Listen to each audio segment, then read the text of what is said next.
All right, check out this headline, which seems like it's not possible, but it's true.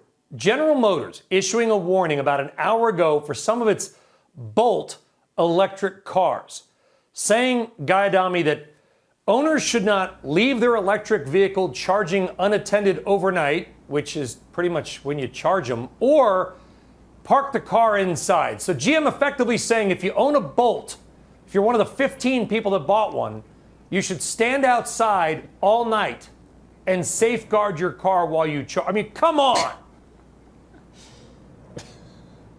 Or maybe go the Ben Franklin route and tie a kite to it with a little key at the end. I mean, that seemingly worked a couple hundred years ago. Maybe it works again now.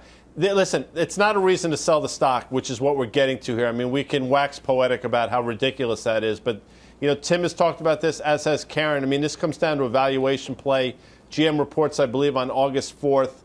Just put a 10 multiple on the $7 they're going to earn, and you're talking about a stock that should be trading $70, which, by the way, in early June looked like it was making a beeline towards. It's obviously pulled back from about 64 to current levels. I think you buy GM on any weaknesses this headline provides. Well, and by the way, we know Bolt, Guy, is not material to GM. Like I said, about 20 people bought the car. Gasoline, I'm also told, is flammable. But it kind of goes to just the confidence in the development of some of these EVs. Or do you think the Bolt is old enough and pretty much gone enough and no one's going to care? If that's back in me, I think the answer is the latter, not the former. I mean, they've made tremendous strides, they being General Motors, into this EV space that they're finally being given credit for. I think it's going to manifest itself with the stock taking the next leg higher.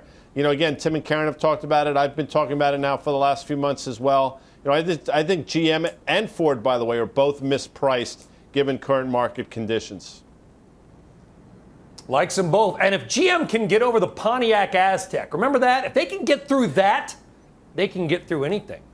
All right, from cars to clothes. As Goldman Sachs sends lots of good vibes Lululemon's way, calling it a top pick. Karen, Goldman also throwing some love on Yeti and Contour brands, which I wasn't aware, but is the parent company of Wrangler and Lee Jeans. But what do you make about this Lulu call? So the Lulu call, the broad retail call, of which they like Lulu, I think maybe the best, or one of the best, is about brand, channel, and margin. And Lulu obviously has a spectacular brand.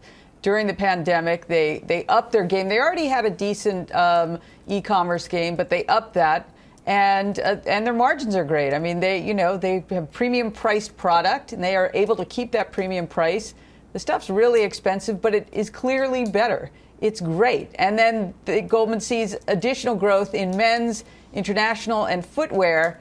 I don't know how they got to the valuation of $447. Everything they say about Lulu, it's true. I just don't, maybe I'm just bitter because I sold it lower than here, like $330 or so. But at some point, it sort of gets too expensive, no matter how good it is. And so it's sort of in that category for me. But I can't argue with any of the substance of that report.